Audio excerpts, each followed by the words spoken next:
Hoje nós estamos tendo a alegria de termos nosso segundo culto aqui, tivemos nosso culto em Sorocaba também, uma bênção, a presença de Deus nítida em nossas vidas. Quero dizer para você que hoje nós estamos iniciando um período de jejum de 21 dias, você que está no grupo da igreja, nós já colocamos ali uma das mensagens da nossa série Disciplinas Espirituais que explicam a respeito do jejum. É importante que você entenda o que você está fazendo, como você vai praticar isso, e eu tenho certeza que será um período de muitas bênçãos para as nossas vidas, principalmente de nós termos sensibilidade para ouvir a voz do Senhor, amém? Você crê nisso? Hoje nós estamos continuando com a nossa série sobre raízes. Quem aqui já pegou todas as mensagens da série? Hoje nós estamos na quarta mensagem. Você que não pegou, quero muito te encorajar a entrar no nosso canal do YouTube, as mensagens já estão disponíveis. E nós estamos falando das questões essenciais. Na verdade, a proposta da série é mergulhar naquilo que é essencial. Talvez nós não abordemos os assuntos de maneira muito ampla. Até mesmo não é essa a proposta. A proposta é nós entendermos as bases para que nós possamos ser edificados em Cristo. Nós falamos na primeira mensagem da série a respeito de ser edificado, de ser construído, enraizado em Cristo. Nós falamos sobre as raízes da nossa fé. A segunda mensagem da série era para ser raízes das emoções, mas nós inserimos uma mensagem a mais que fala sobre a raiz do pecado. Importante que você vá lá. Essa mensagem é uma mensagem que realmente mexeu com a nossa estrutura. A palavra de Deus nos chamou a não colocar nada no lugar de Jesus. Então, na semana passada, nós ministramos sobre as raízes das nossas emoções. E hoje, nós vamos falar sobre as raízes dos nossos relacionamentos. Qual que é a tese da nossa série? Antes de nós explicarmos a tese da série, eu quero que você leia comigo, que na verdade, esse texto aqui embasa a nossa série toda, Colossenses capítulo 2, versos 6 e 7. O texto diz assim: portanto, como vocês receberam Cristo Jesus, o Senhor, continuem a viver nele, enraizados e edificados nele, firmados na fé, como foram ensinados, transbordando de gratidão. Qual que é a tese da série? Paulo, ele vai dizer aos irmãos de Colosso, o pastor Marco já explicou o texto todo do capítulo 2, nós não vamos mergulhar no texto todo, na carta, no capítulo todo dessa carta, mas Paulo vai dizer: vocês precisam estar enraizados e edificados em Cristo. Edificação fala sobre sustentação. Enraizamento fala sobre nutrição, fala sobre sustento. Então nós devemos buscar solidificação em Cristo, sustentação na base que é Ele, e buscarmos também alimento nele, alimento e nutrição. Nós sabemos que a raiz, ela também tem um aspecto de sustentação. A raiz sustenta a árvore em pé, mas você vai ver a árvore em pé e morta. Porque se as raízes morrerem, embora ela possa ficar em pé, ela não tem mais vida. Ou seja, nós temos que estar firmes em Cristo, mas também buscando, sendo alimentado nele. Essa é a grande tese. Porque nós falamos disso sobre a nossa fé. Nós precisamos buscar a nossa nutrição em Cristo, para que a nossa fé permaneça firme. Falamos que o pecado é buscar fora de Cristo, que só podemos encontrar nele. Essa talvez seja a melhor definição para a idolatria. Quando nós buscamos em outra coisa ou em outra pessoa aquilo que deveríamos estar buscando somente em Cristo. Falamos sobre as nossas emoções, falamos que devemos solidificar o que sentimos em Cristo. Falamos que não há pecado nenhum em sentir, mas só em Cristo podemos buscar cura, para que os processos naturais de sentimento não virem sentimentos pecaminosos. E hoje, ao falar disso, é importante nós entendermos o cenário atual. O maior motivo de aconselhamento, seja de um líder de célula, seja um conselho pastoral, tem a ver com relacionamento. Talvez menos de 5% dos aconselhamentos que eu faço, ou que nós ajudamos outros líderes de célula a fazerem, tem a ver com a pessoa e com ela mesma. Dificilmente a pessoa chega e fala: pastor, eu quero um conselho para tentar me entender. Pastor, eu quero um conselho para que eu consiga lidar com uma tristeza que eu estou sentindo. Acontece, mas a maioria dos aconselhamentos tem a ver com família, com problema de perdão, com dificuldade de relacionamento na célula, dificuldade de relacionamento na igreja, dificuldade de relacionamento no trabalho. São pessoas que estão com relacionamentos quebrados e não conseguem se reconciliar. São pessoas que estão com problema com seus filhos. Filhos que estão com problema com seus pais. Maridos que estão com problema dentro de casa, esposas com problema com seus maridos. Famílias que têm ingerência dos pais dentro da casa. Filhos que estão morando dentro da casa dos pais, mas ao mesmo tempo não querem se submeter aos pais. Nós temos problemas de filhos rebeldes, pais omissos. Nós lidamos com problemas de amizades de alta manutenção e que acabam sufocando. O que é uma amizade de alta manutenção? Aquelas amizades que a pessoa só sente que é amada se você estiver o tempo todo ligando para ela, o tempo todo e ela fica cobrando, e as pessoas falam: pastor, eu não estou aguentando mais, eu amo essa pessoa, mas eu não sei mais como lidar. Problemas de sentimentos crônicos de rejeição e de ofensas, muitas vezes ofensas verdadeiras e muitas vezes ofensas imaginárias. Ou seja, a maioria dos problemas que nós estamos lidando hoje são problemas relacionais. Eu peguei aqui 3 dados importantes para corroborar com essa ideia.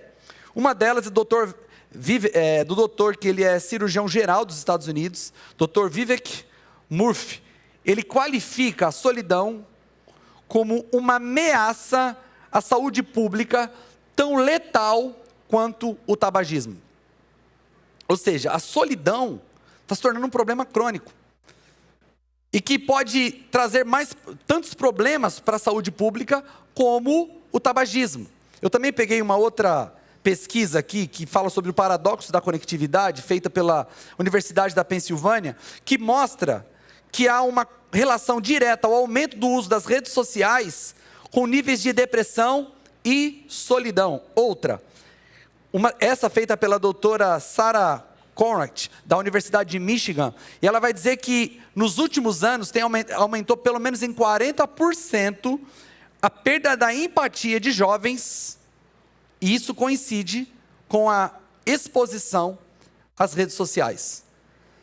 Eu qualifiquei nos meus pensamentos, nas minhas reflexões, que nós estamos vivendo um período de baixa imunidade relacional. Por quê? Porque nós vivemos o tempo da exposição seletiva. Eu já explorei esse tema aqui em outro momento. Porque hoje nós temos as vitrines das vidas das pessoas. As pessoas expõem na internet aquilo que elas querem. Ninguém expõe o pior momento, só expõe os melhores momentos. Aí você fala: eu quero ter uma família feliz como a família de fulano. Mas aquilo é a vitrine da família de fulano. E aí você está pegando o seu bastidor e comparando com a vitrine de outra pessoa. E qual é o problema da exposição seletiva?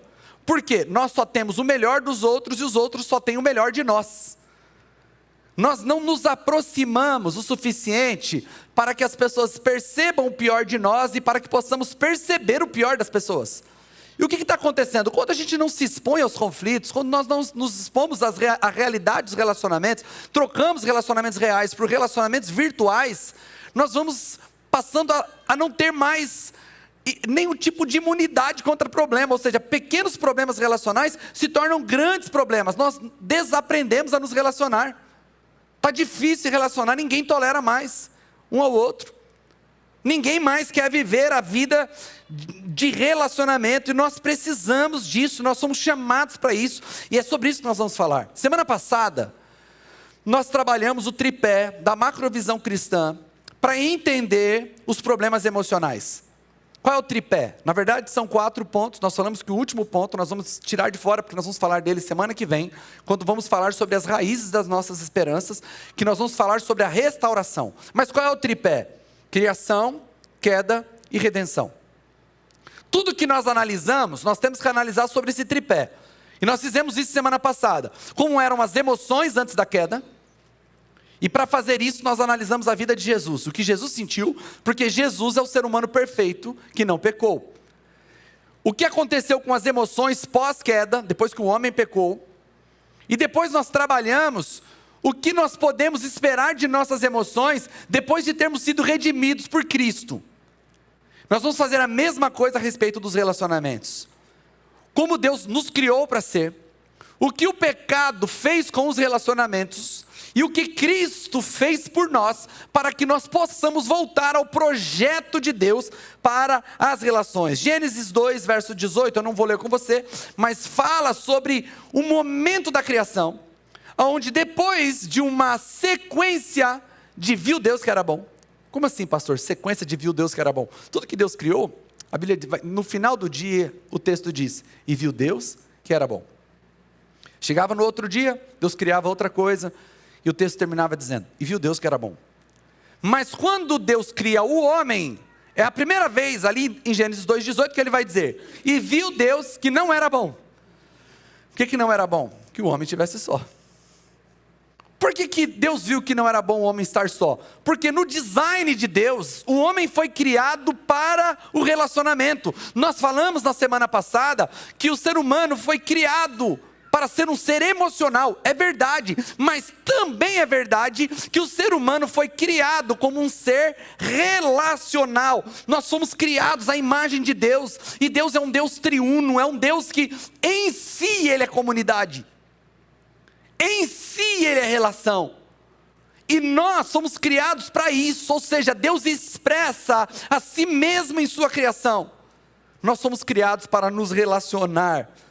Então nós mostramos que nós somos criados para o relacionamento e mostramos paradoxalmente que embora fomos criados para o relacionamento, a maioria dos problemas que temos está relacionado a isso.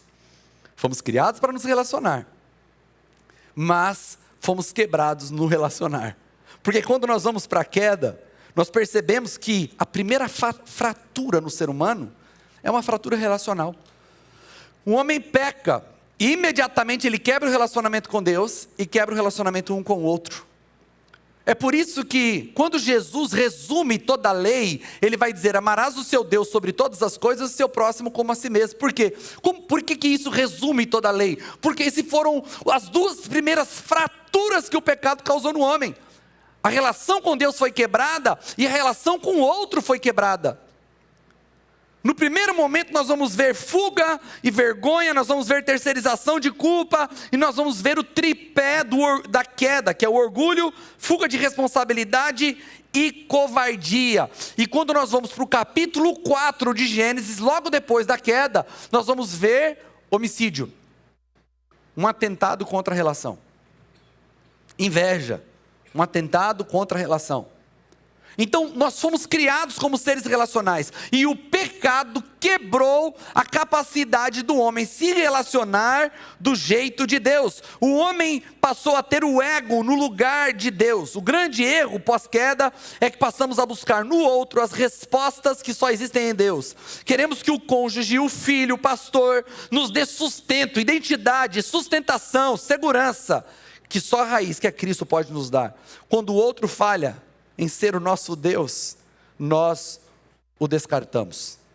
Essa semana, eu estava em uma outra cidade com meu filho, Davi, e eu tive que levar uma senhora para fazer uma entrevista num dos meus negócios lá, e depois eu ofereci carona para levar ela embora.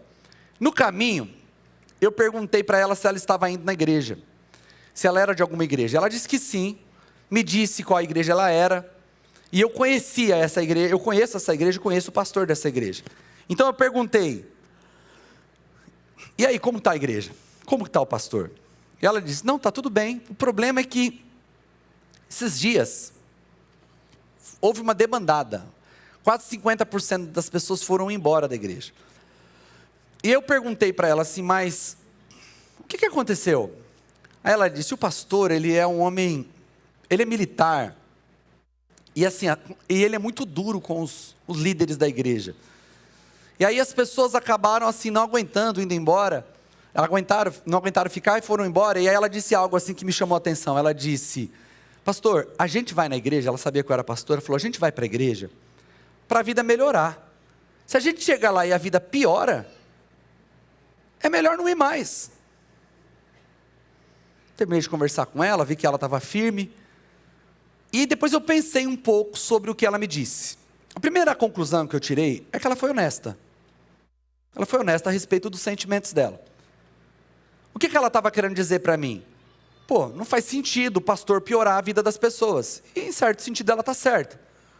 A pessoa sai de uma família cheia de problemas, cheia de enfermidades emocionais, ela chega na igreja e encontra uma igreja mais doente do que a vida da família que está cheia de pecado. Mas ela não errou no diagnóstico. Mas eu vi um problema na visão dela.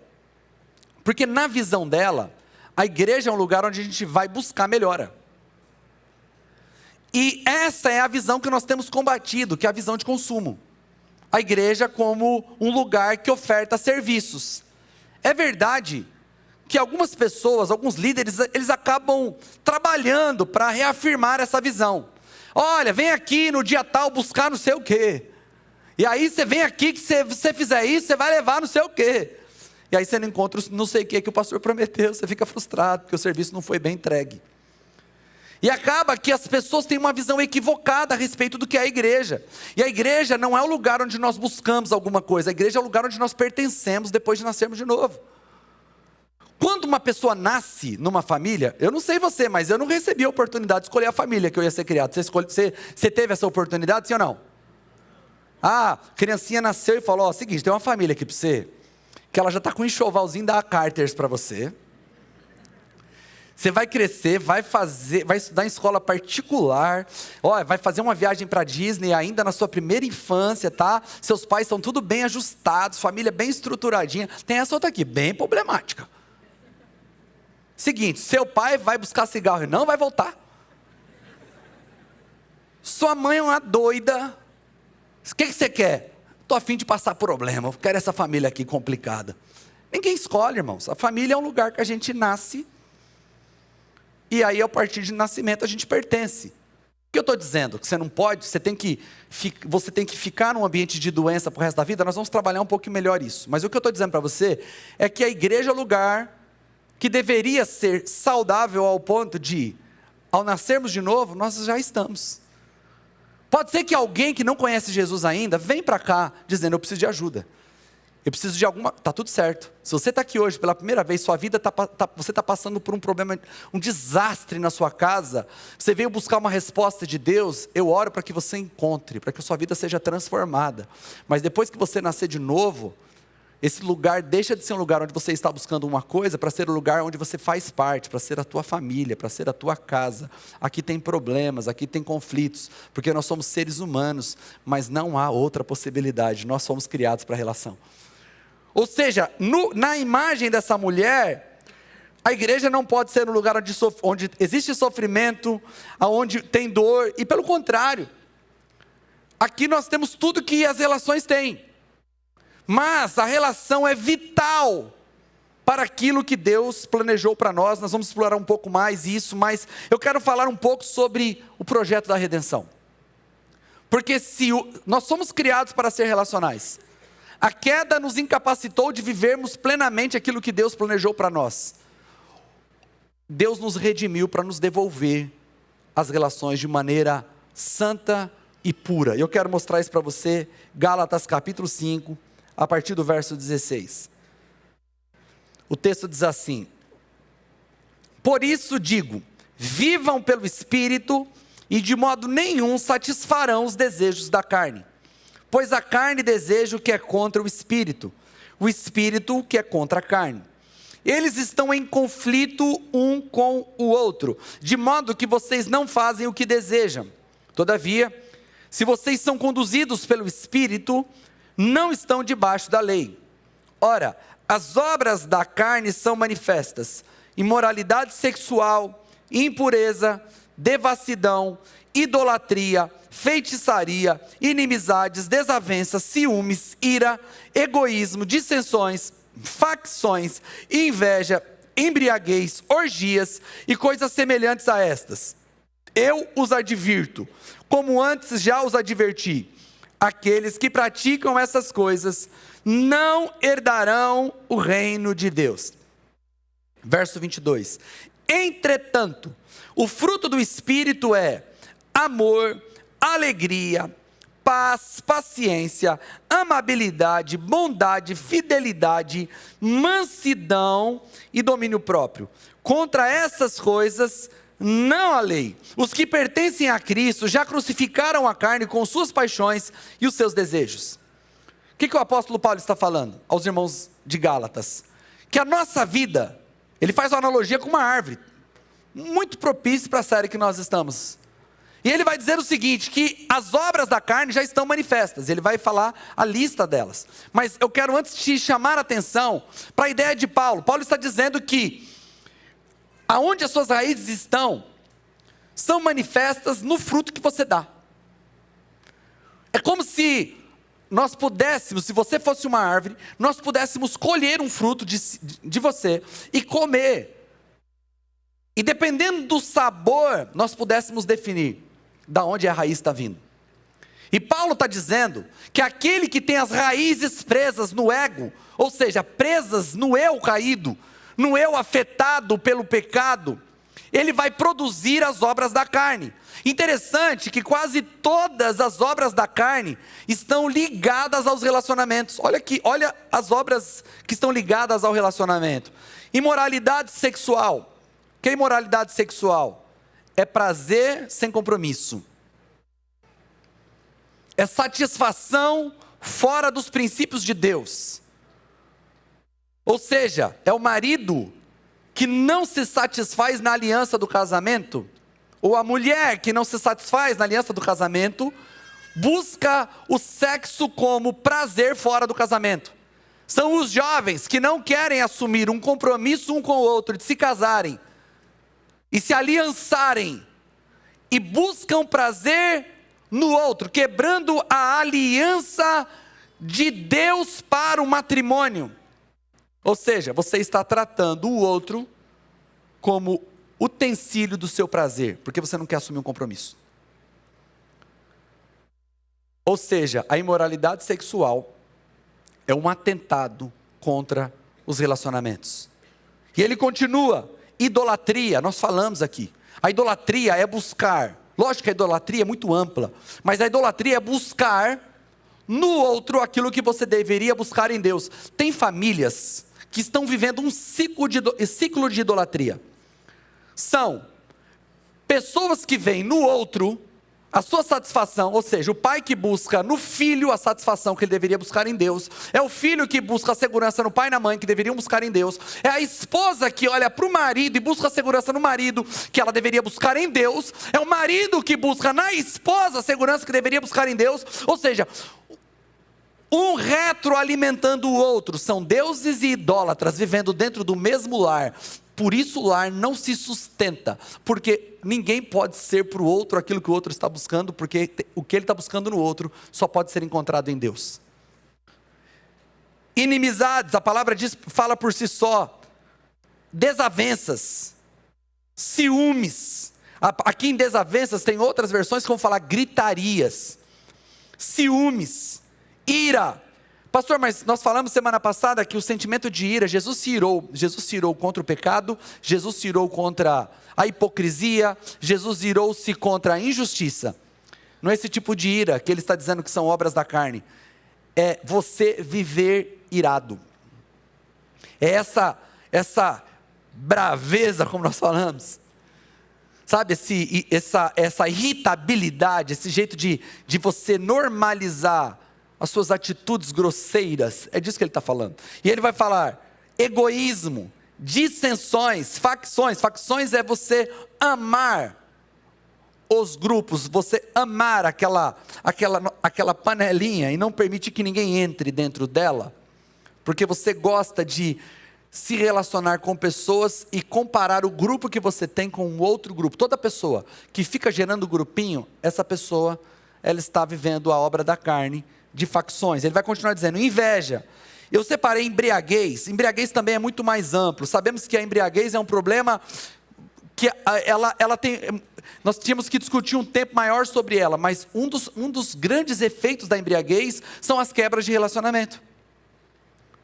Embriaguez também é um problema relacional. Orgias, ou seja, é quando o sexo é banalizado, o adultério é banalizado, e na verdade as partes aceitam que dentro de sua casa, entre coisas que Deus não queria que entrasse, quebra de relacionamentos e a santidade do matrimônio. Agora, quando tudo isso se manifesta, percebemos de onde estamos nutrindo e percebemos de onde nossas raízes estão presas. Aonde nossas raízes estão presas? Se você tem alguma dessas características de maneira recorrente em sua vida, isso mostra que suas raízes estão presas no eu caído. Agora, o fruto do Espírito, e aqui, a lógica é a mesma. Se suas raízes estão em Cristo, Cristo está frutificando em você. Qual que é a ideia do fruto do Espírito? Porque nós não falamos que são frutos do Espírito, porque não está no plural, está no singular. É um fruto só, com todas essas características. A ideia aqui nem tanto são as características, a ideia aqui é que Cristo está gerando um fruto em nós. Imagine alguém que na sexta-feira está vivendo sua vida, não conhece Jesus, e ela é a árvore. Nós estamos fazendo a analogia da árvore, enraizada no eu caído. Alguém pegou o fruto, comeu, sentiu esse gosto ruim das obras da carne. Pastor, mas tem um docinho ali também. Tem, sabe por quê? Porque a graça comum faz com que coisas de Deus passem para todos os seres humanos. Nós somos criados à imagem de Deus. Então tem coisas de Deus que pega todo ser humano. Você vai sentir coisa doce em qualquer fruto de qualquer pessoa. Tem coisa boa na vida de qualquer um, mesmo que não conheça Jesus. Mas no meio dessas coisas boas, que foi o que de Deus passou, está cheio de obras da carne. E aqueles que praticam essas coisas, o texto vai dizer, não herdarão o reino de Deus. Ou seja, mesmo pessoas que têm algum sabor doce na sua frutificação, sem Jesus não herdarão o reino dos céus. Agora, essa pessoa conheceu Jesus, creu no evangelho de Jesus, permitiu que suas raízes envolvessem a rocha que é Cristo, e a partir daquele momento, essa raiz que está em Cristo começa a gerar fruto em nós, e as pessoas começam a experimentar do fruto de nossas vidas, e elas começam a sentir um sabor diferente, e aí as pessoas perguntam, nossa, mudou o sabor, né? Aí você diz, é porque agora a nutrição de Cristo está passando por mim, e ela está sendo vista em minhas ações. É sobre isso que Paulo está falando. E interessante que quando nós olhamos para as características do fruto do Espírito, elas também são relacionais. É amor, alegria, paz, paciência, amabilidade, bondade, fidelidade, mansidão e domínio próprio. Olha que interessante. O fruto do Espírito, as características do fruto do Espírito são características relacionais. Você quer ver coisa boa? É se relacionar com gente que tem paciência, é gente alegre. Irmão, ninguém gosta de lidar com gente rabugenta, não gosta. Com gente com cara amarrada, não gosta. Alegria, ela é imprescindível para bons relacionamentos, pessoas amáveis, pessoas bondosas, pessoas fiéis, pessoas mansas, pessoas que sabem se dominar, que não falam de qualquer jeito, que sabem controlar e filtrar o que vão dizer, domínio próprio. Aqueles que estão enraizados em Cristo, eles conseguem se relacionar do jeito de Deus. Então o que Paulo está dizendo? Paulo está dizendo o seguinte, tem um eu caído, esse eu caído é a carne, ele frutifica também, e ele frutifica coisas que fazem com que essas pessoas que frutificam essas coisas, demonstrem para os outros que elas não estão em Cristo. Mas quem está em Cristo também frutifica. E quem está em Cristo frutifica, e esses frutos o tornam capazes de voltarem ao design original, prontos para o relacionamento. E eu quero tirar 4 verdades com você, de tudo isso que nós trabalhamos aqui. A primeira verdade que eu quero que você deixe fixado no teu coração, não crie a opção utópica da solidão. Você foi criado para o relacionamento e só será pleno vivendo assim. Isso não quer dizer que você vai ser pleno no outro. Isso quer dizer que você será pleno obedecendo ao design de Deus. Ou seja, não existe, você tem que abandonar essa utopia de que dá para ser feliz sozinho. Ah, pastor, eu passei por um problema aqui e eu não sei se eu quero mais. Eu estou pensando em Eu desisti desse negócio de igreja. Eu desisti desse negócio de comunidade. Não dá certo. Isso não significa que você precisa permanecer em um ambiente abusivo ou aceitar o pecado como normal. Significa não transformar o isolamento em um estilo de vida e não tratar a fuga como solução espiritual. Está fugindo do que, irmão? Do que você está fugindo? Você está fugindo para onde? Você está fugindo para a solidão e você está achando que na solidão você vai encontrar uma vida plena? Não vai. Não vai. Se você trocar as relações pela solidão, o problema que você vai encontrar é ainda maior. Se você está num ambiente abusivo, se você está num ambiente onde o pecado está dominando, deixa eu dizer uma coisa para você: troca a relação abusiva do ambiente que você está para um ambiente saudável, mas não troque a relação pelo isolamento, não vai dar certo. Olha o que Salomão fala em Provérbios 18:1. Quem se isola, busca interesses egoístas e se rebela contra a sensatez. Ou seja, quem se isola, Salomão está dizendo que quem se isola é egoísta, é rebelde e é tolo. Ele é egoísta, ele é rebelde porque ele se rebela, e ele é tolo porque ele se rebela contra a insensatez, contra a sensatez. Ou seja, deixa eu dizer uma coisa para você: a solidão como opção de vida é uma tolice. Você foi criado para o relacionamento, então não crie essa opção utópica. Entender isso deve nos motivar a enfrentar os problemas relacionais com maturidade e não evitá-los até as últimas consequências. Está ferido? Vamos conversar. Te magoaram? Perdoe, vamos confrontar.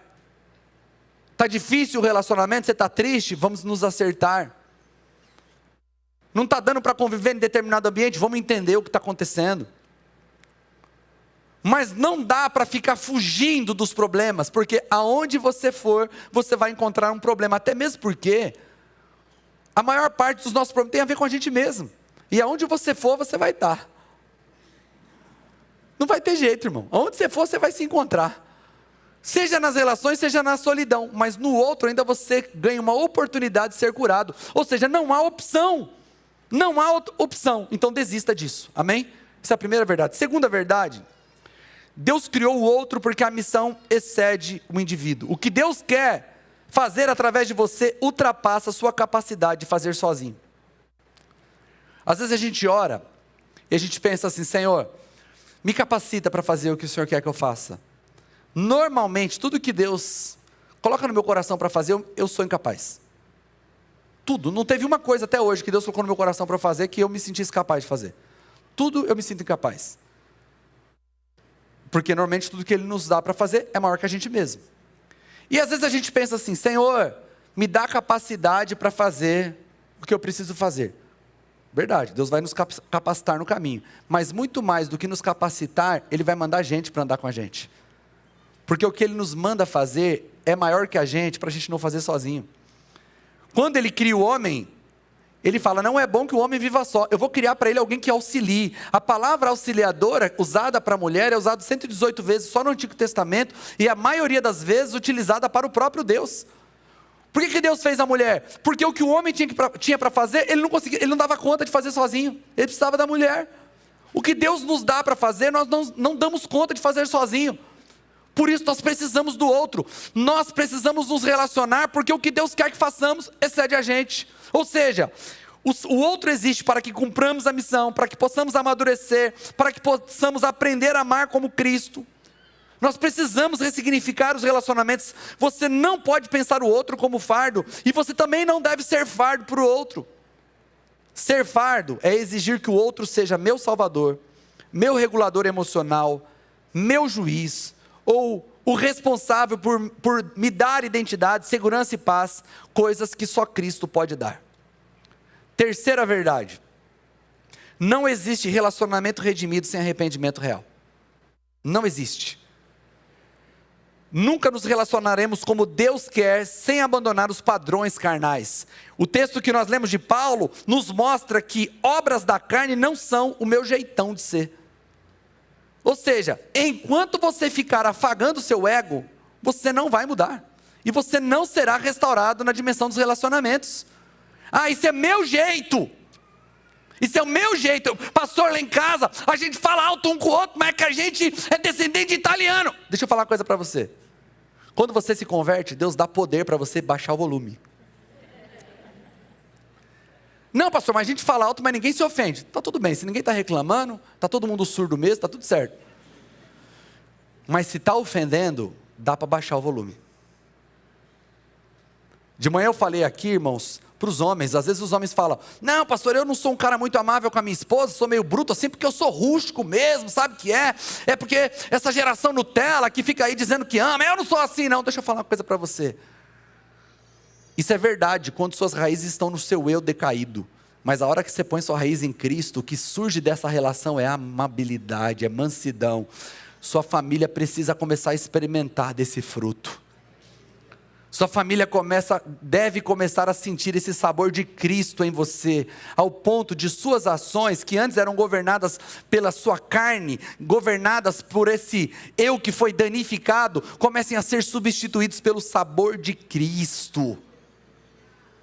Hoje de manhã eu falei, irmãos, aqui eu sei que é difícil falar para uma mulher, imagine para centenas de mulheres aqui, tá, irmãos? Mas assim, me perdoa, já peço perdão, desconsidera o que eu vou falar aqui, tá? Assim, eu sei que você tem um monte de filho para criar, casa para limpar, seu marido você tem que falar 1000 vezes com ele porque ele não te escuta, eu sei que você tem 1000 motivos para ficar irritado. Mas deixa eu dizer uma coisa, não santifique a sua ira, ela ainda é obra da carne. Você não pode ficar dizendo, só porque você tem justificativa para ficar brava, não quer dizer que isso não passou a ser fruto do Espírito. Continua sendo obra da carne. E você só vai mudar quando você se arrepender.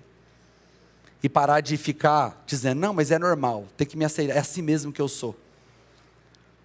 Não é. Você nasceu de novo. As suas raízes foram trocadas de lugar. As suas raízes estão em Cristo agora. Você pode começar a mudar e começar a ser mais amável dentro da tua casa. Se o marido está mal, irmão, o homem é um negócio assim muito complexo, né? Semana nós estávamos conversando em casa, eu vou voltar aqui a lógica, calma aí. Nós estávamos conversando em casa e de repente eu e a Edna começamos a conversar e as crianças começaram a dar risada porque a gente falou, o homem morre pela mulher. A mulher morre pelos filhos. Mas ninguém morre pelo homem, irmão. Ninguém morre pelo homem. A gente começou a dar risada, aí o Davi, meio, né, que é da onde pastor, fala, não, mas Jesus morreu pelo homem, pai. Eu falei, é verdade, é verdade. Glória a Deus que alguém morreu pela gente. Mas o homem, assim, ele morre por todo mundo e o poder dele é baixo dentro da estrutura familiar. Se o homem está mal, irmão, só ele está mal dentro de casa. Se os filhos estão mal, só os filhos estão mal dentro de casa. Mas se a mulher está mal, irmão, todo mundo fica mal dentro de casa. Na verdade, ela tem um poder de influenciar a atmosfera do lar de um jeito incrível, assim. Porque a Bíblia diz que a mulher sabe edificar e a tola destrói com suas próprias mãos. Isso mostra o poder da mulher. A mulher tem poder demais. O homem tem autoridade, mas quem tem poder é a mulher. Ela que tem poder de regular a casa. E aí o que acontece? Porque as mulheres têm muitos motivos, e tem mesmo, tem motivos hormonais, tem motivo que homem é complicado de lidar, irmão. Muito complicado. Hoje minha esposa, nós estávamos saindo de casa, minha esposa veio trazer umas coisas para mim, eu falei, amor, vou te dar um conselho, fala amanhã, porque não estou entendendo nada que você está falando. Porque eu estou com a cabeça em outro lugar, estou viajando, eu estou pensando como que eu vou pregar a terceira mensagem. Ela falou, tá bom, amanhã eu falo. Porque o homem é complicado, o homem não consegue fazer duas coisas no mesmo tempo, o homem não lembra do que a mulher falou, a mulher fala, depois ele não ouve. Eu sei que a gente irrita vocês, mas isso é só para vocês aprenderem a amar mais. Isso é só para vocês aprenderem a deixar o fruto do Espírito fluir. Mas o que eu estou dizendo, para de dar justificativa, começa a se arrepender. Quem é bom de argumento é péssimo de arrependimento. Você tem que parar de ficar se justificando. Pecado é pecado, obra da carne é obra da carne, e precisa ser tratada dessa maneira e pronto. Deixa Jesus pegar você, porque não há relacionamento restaurado sem arrependimento. Nossos defeitos não são apenas marcas de personalidade para serem aceitas passivamente. Nossos padrões pecaminosos precisam ser confessados, abandonados, substituídos por uma caminhada no Espírito. Paulo vai dizer no verso 16, andem no Espírito. No verso 25 do capítulo 5 ele vai dizer, vivamos no Espírito. Nós somos desafiados a vivermos no Espírito e andarmos no Espírito. Quarta e última verdade dessa noite.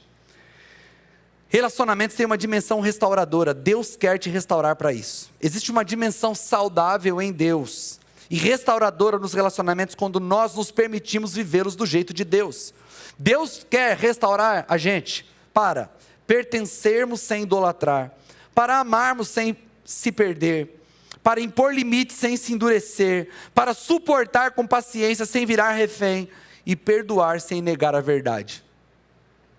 E aqui eu quero talvez dizer a coisa mais importante para você nessa noite. Tem muita gente que sai da igreja com uma lista de coisas para fazer. Pastor, eu prometo que eu vou amar mais. Você já prometeu isso um bocado de vezes aqui. Não, eu prometo, essa semana eu vou ser uma pessoa com bastante paciência. Também já prometeu muito. E por que muitas vezes nós não conseguimos fazer?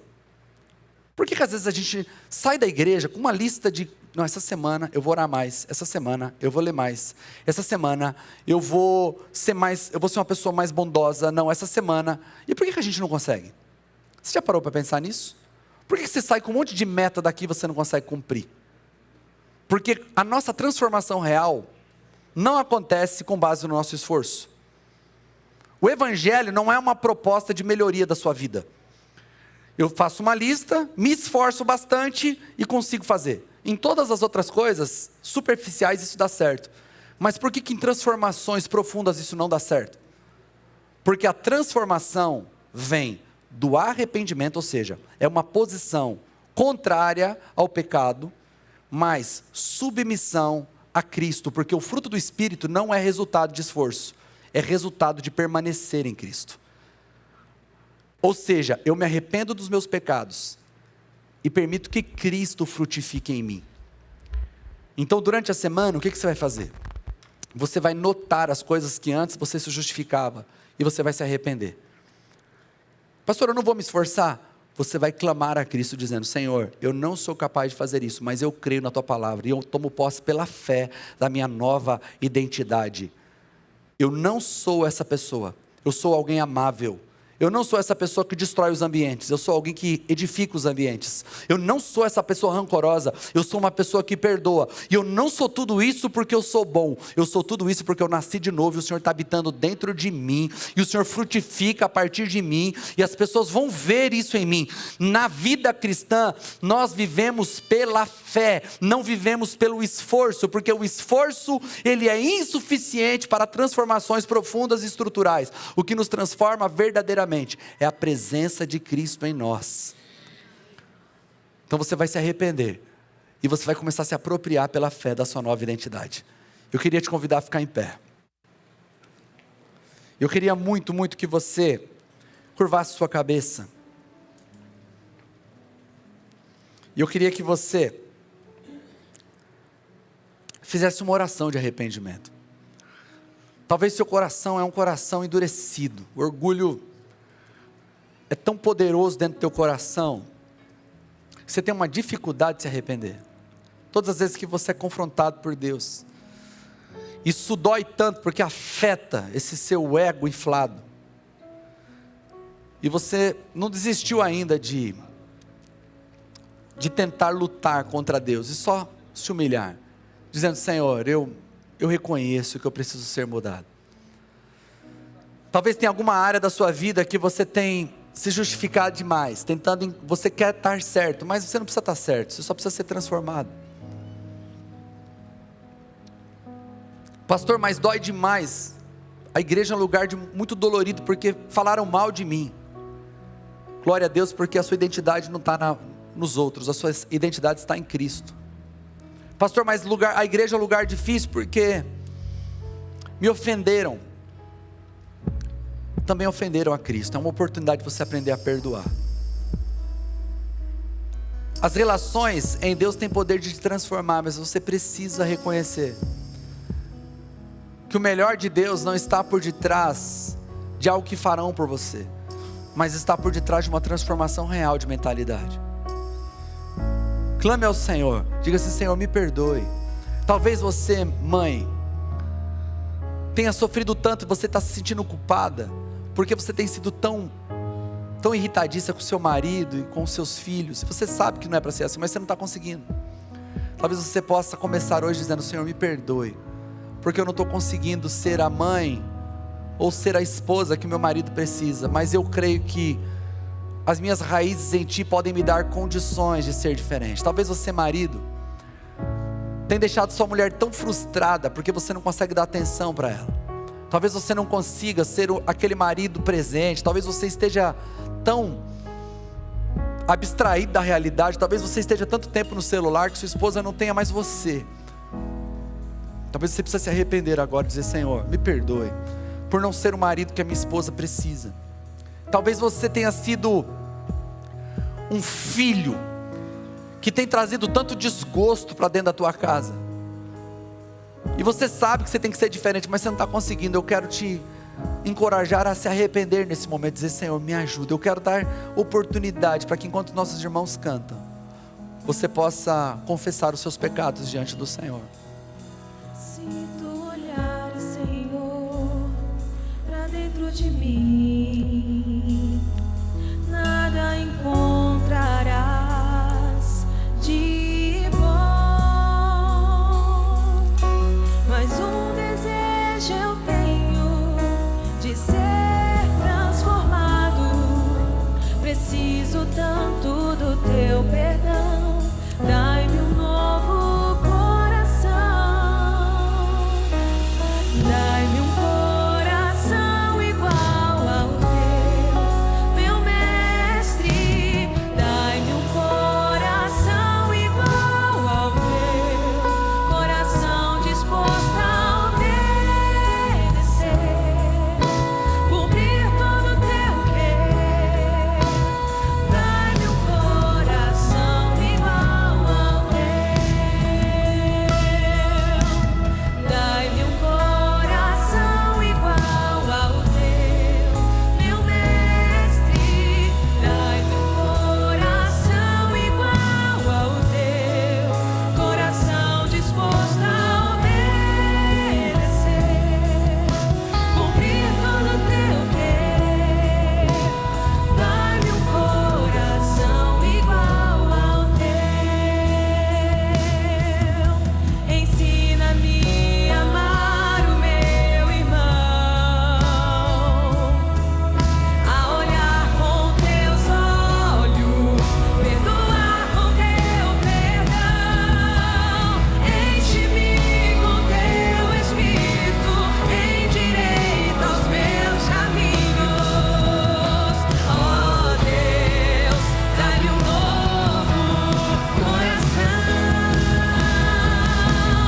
Enche-me com teu Espírito, endireita os meus caminhos. Ó Deus, dá-me um novo coração.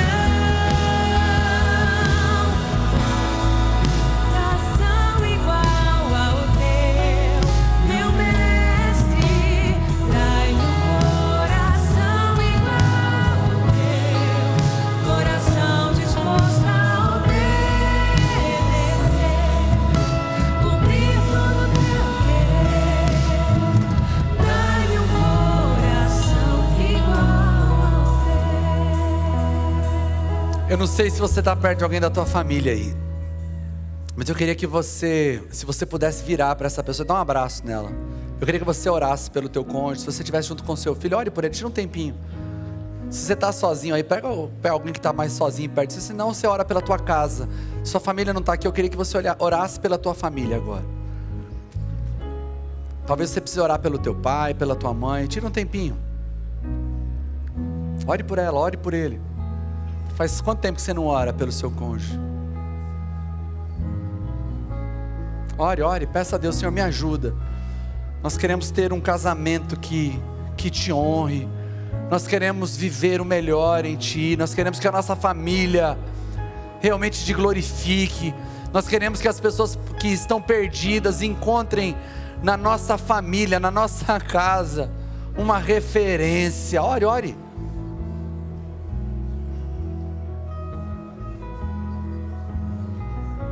Talvez seu filho não esteja aqui, talvez seu marido não esteja aqui. Ore pela tua família, ore pela tua família.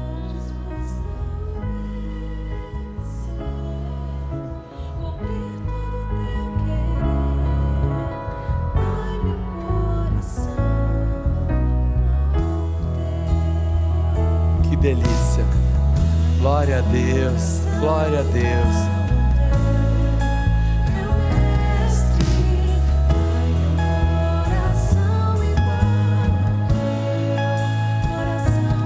Hoje é noite de cura. Hoje Deus está curando tua casa. Deus está curando sua família.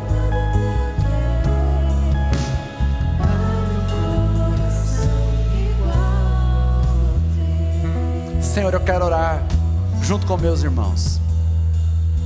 Quantas pessoas estão aqui hoje, Senhor, ofendidas,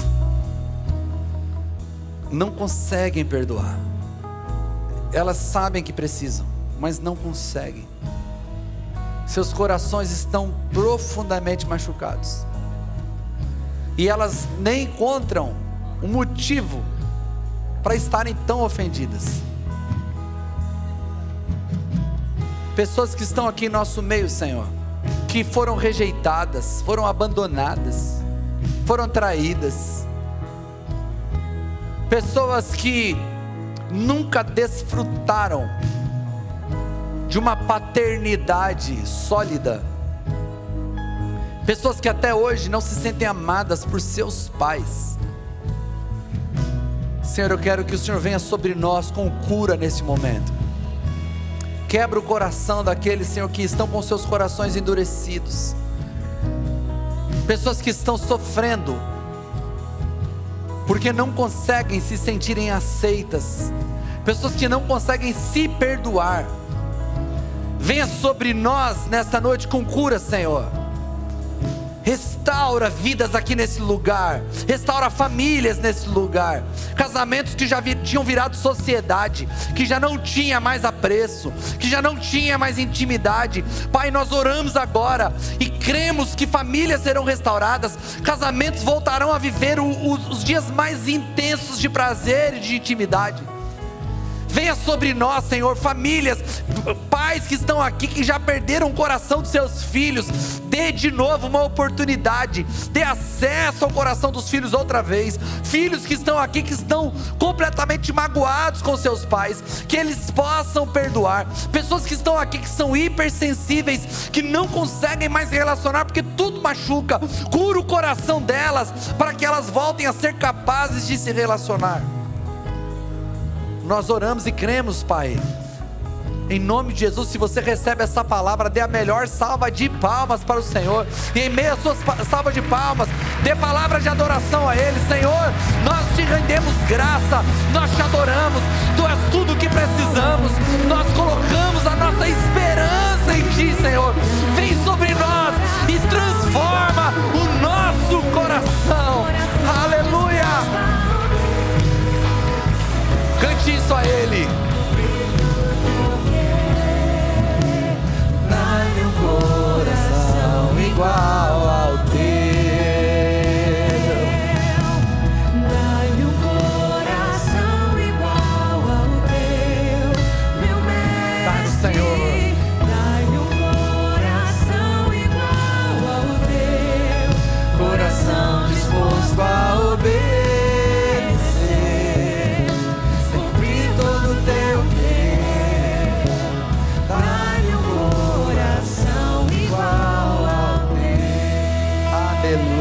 Aleluia, vamos dar uma forte salva de palmas ao Senhor, que Ele merece. Glória a Deus, glória a Deus. Eu quero convidar os líderes a vir aqui à frente. Hoje é uma noite de cura, também uma noite de salvação. Talvez você está aqui e você ainda não entregou a sua vida a Jesus. Pastor, o que é entregar a vida a Jesus? A Bíblia diz que aquele que com o coração crê que Jesus Cristo morreu e ressuscitou dentre os mortos, e com a sua boca confessa que Jesus é o Senhor, esse será salvo. Você, para ser salvo, você precisa crer, mas não só crer, você precisa confessar que Jesus é o dono de sua vida. E confessar precisa de uma declaração. Você precisa declarar isso para alguém, dizendo: eu estou entregando minha vida para Jesus. Esses irmãos estarão aqui para poder te acolher e poder te ajudar nesse processo. Talvez você esteja afastado dos caminhos do Senhor. Talvez você se afastou, e talvez seja por alguns motivos que nós falamos aqui hoje. Talvez você se ofendeu dentro da igreja, te machucaram, e você saiu arrasado, mas você sabe que não dá para viver longe da comunidade, e acabou que você se afastou do Senhor também. Você acabou voltando a viver a vida do seu jeito. Jesus deixou de ser o dono de sua vida. Você passou a viver pelos seus próprios desejos. Eu quero dizer, se você está longe, eu posso te garantir, existem braços abertos da parte do Pai para você aqui nessa noite. Esses irmãos estarão aqui para te acolher. Mas talvez você precise de ajuda, seu coração está quebrado. Você não sabe como fazer, você já até sabe o que fazer, mas você não consegue. Nós aprendemos hoje que é melhor andar em comunidade. Esses irmãos estão aqui não só para te ouvir, mas para orar por você. Então, mesmo depois da bênção apostólica, eu quero dizer, se você precisa de ajuda, não vá embora. Amém? Senhor, obrigado por essa noite, obrigado por sua presença. Nosso coração está cheio de alegria, Senhor. Nós estamos assim cheios de expectativas que o Senhor fará nos próximos dias, o que nós viveremos, Senhor Jesus, nesse ano. Nós sabemos que viveremos grandes coisas, mas nós queremos começar aqui, aprendendo a se relacionar do teu jeito. Então enche o nosso coração, Pai, de virtude da tua parte, para que possamos ser capazes disso. Que o amor de Deus, a graça de Jesus Cristo e a comunhão do Espírito Santo esteja sobre cada um de nós, desde agora e para todos sempre. Todos digam amém. Que Deus te abençoe e que você tenha uma ótima semana.